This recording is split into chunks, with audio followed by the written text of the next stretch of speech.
Voting has started at the ANC Limpopo Provincial Conference with former chairperson Mathabatha and Dickson Masemola gunning for the top position. Former provincial treasurer Danny Msiza could not accept nomination after having stepped aside when formally charged for allegedly having a hand in the looting of the VBS Mutual Bank. We're joined now by political analyst Dr Zamo Mbandlwa to get his perspective on developments coming out of Limpopo. Thank you very much for availing yourself, sir, this morning. So there's a widely held view that the ultimate winner here will be the president or current president of the ANC, Cyril Ramaphosa, where at least the two top contenders for the big position here are concerned. I do wonder your take in terms of what you think is at stake. Good morning, Tutu, and good morning to the viewers at home. Thank you for inviting me to your show.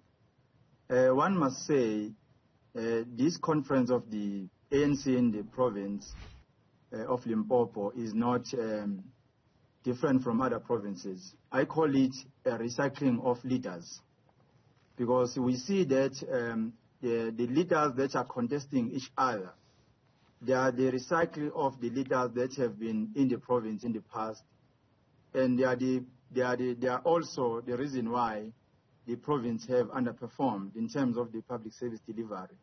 So you cannot really expect a change when you have the same group of leaders.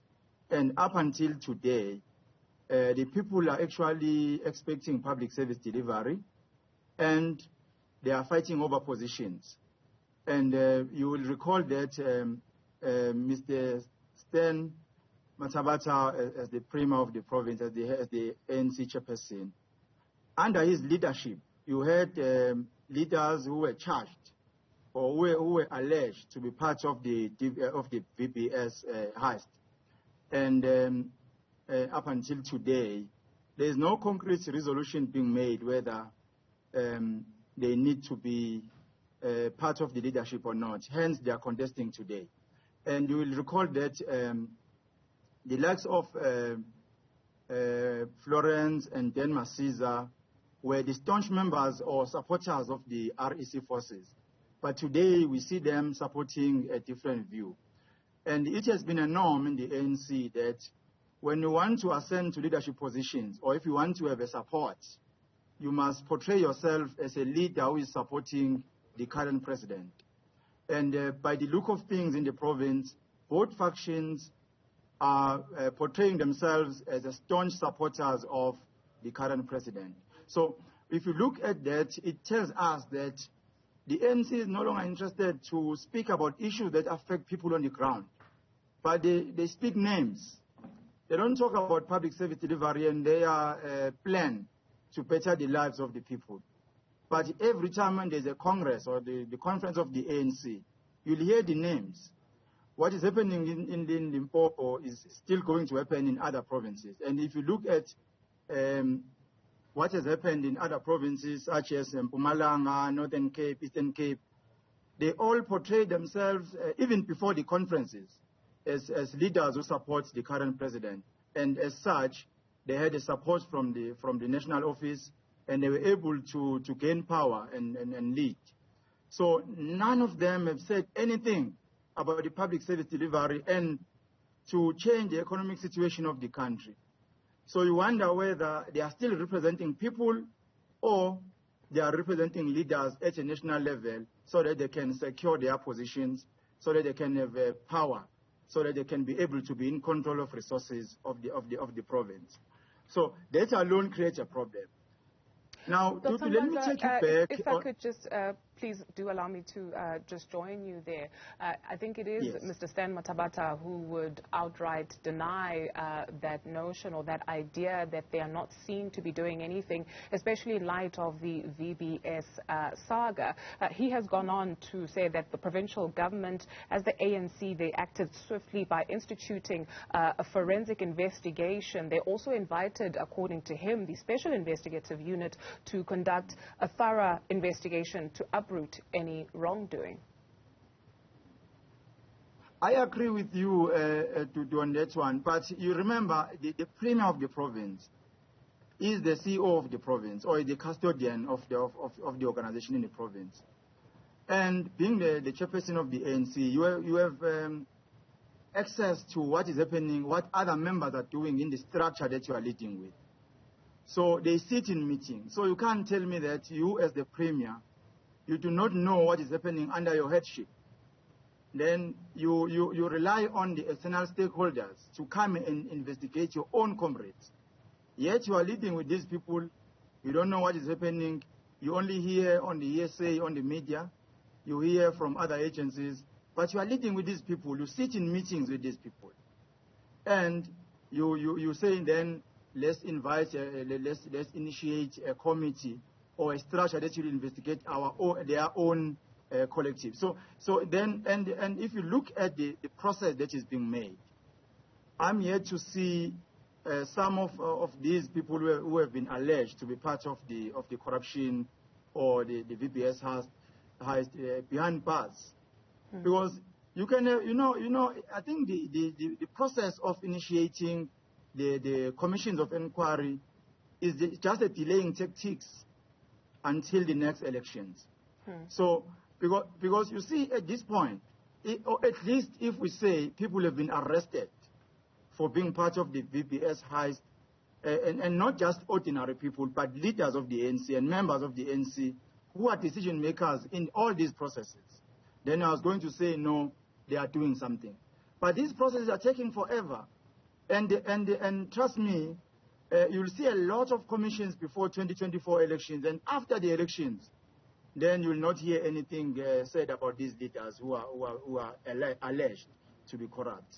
Dr. Mbandlwa, to your point, I do beg your pardon, to your point of people fighting for positions in order to control the purse, you spoke of the CEO of Limpopo, at least, Mr. Stan Mathabatha. You also talked to us about the lack of service delivery in that province and how it impacts the everyday South African. What then does this tell us about the CEO of the party, and that's Mr. Cyril Ramaphosa, because this is happening under his leadership? Exactly. There is a problem. It's just that I firmly believe that the government is doing something. But the issue now is the focus is not on the public service delivery, is on patching those who are found or alleged to be corrupt. Then there is no relationship between fighting corruption and public service delivery. You can't really focus on one, on patching people who are alleged to be corrupt.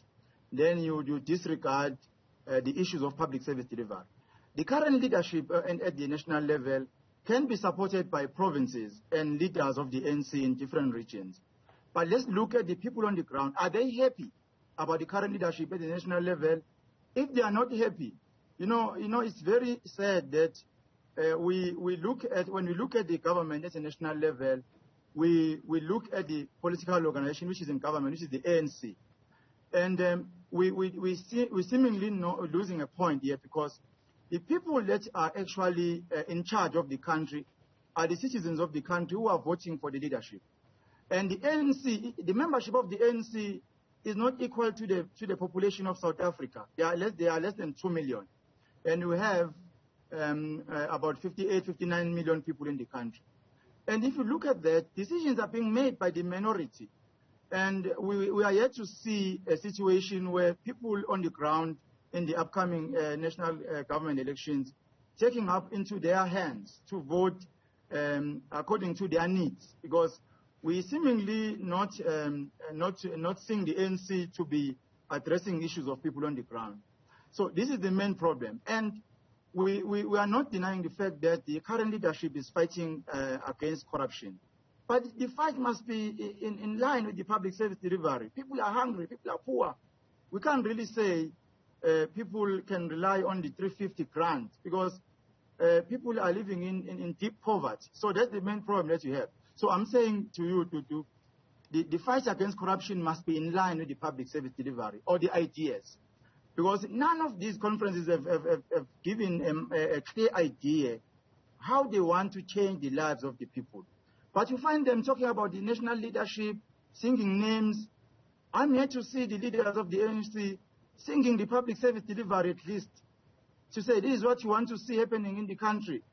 We want to see people on the ground living in the shacks, living in rural communities, their lives changing. If you look at what is happening in Eastern Cape, for example, people do not have proper roads.